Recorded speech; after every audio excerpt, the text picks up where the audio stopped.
Assalamualaikum warahmatullahi wabarakatuh. Uh, Hari ini saya ingin berkongsi mengenai ikhlas. Menurut Imam Al-Jurjani dalam kitab Al-Ta'rif daripada sudut bahasa, al-ikhlas bermaksud meninggalkan riya apabila melakukan ketaatan. Manakala menurut Imam Al-Qushairi dalam Ar-Risalah Al-Qushairiyah, al-ikhlas bermaksud berniat semata-mata kerana Tuhan yang memiliki nama Al-Haq di dalam ketaatan. Mentaati Allah Subhanahu Wa Taala adalah semata-mata ingin mendekatkan diri kepadanya tanpa tujuan yang lain seperti untuk mendapat pujian atau mendapat nama dan sebagainya. Hakikat keikhlasan ialah terpelihara daripada belenggu hawa nafsu dan riya. Al-Imam Al-Ghazali berpandangan bahawa al-ikhlas yang sebenar-benarnya ialah individu tersebut tidak menjadi hamba kepada diri dan nafsunya. Sebaliknya, ia mengabdikan diri kepada Allah Subhanahu Wa Taala dengan sepenuh hati. Ia tetap beristiqamah mematuhi segala perintah yang diputuskan oleh Allah Subhanahu Wa Taala dalam beribadat kepadanya.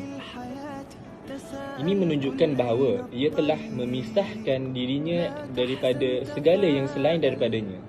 Maka dapat difahami dari pandangan Al-Imam Al-Ghazali bahawa antara ciri-ciri yang bertentangan dengan al-ikhlas adalah tidak ikhlas, ujub, riya dan mementingkan hawa nafsu.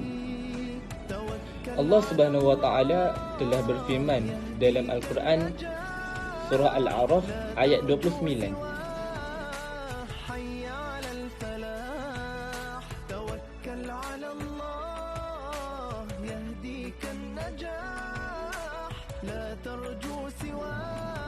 Antara ciri-ciri orang yang tidak ikhlas dalam beribadah adalah terlalu berharap kepada makhluk, sering sekali merasa kecewa dalam hidupnya, mengumbar amal kebaikannya, membeza-bezakan amal, membeza-bezakan orang atau golongan, niat yang tidak tulus dan kurangnya rasa syukur dan doa.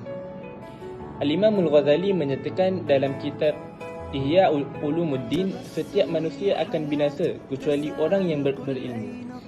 Setiap orang yang berilmu akan binasa kecuali orang yang mengamalkannya.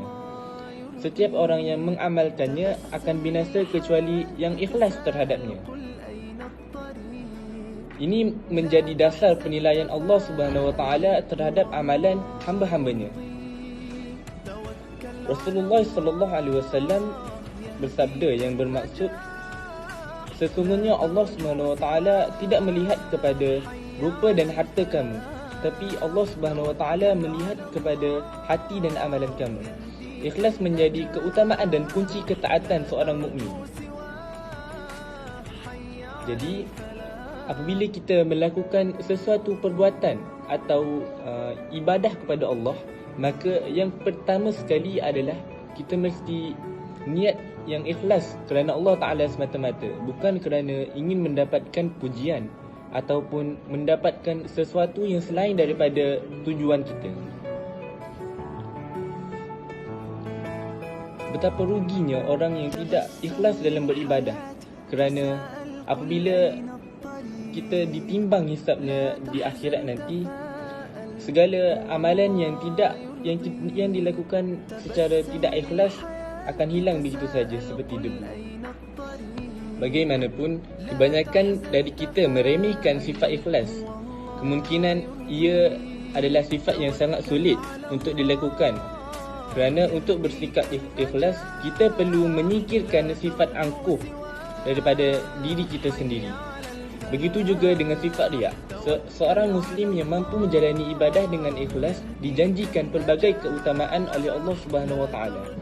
Beberapa tanda ikhlas dapat dilihat jika seseorang merasa takut melanggar perintah Allah Subhanahu Wa Taala atau dia melakukan sesuatu kebajikan secara diam tanpa menghebahkan kepada orang lain.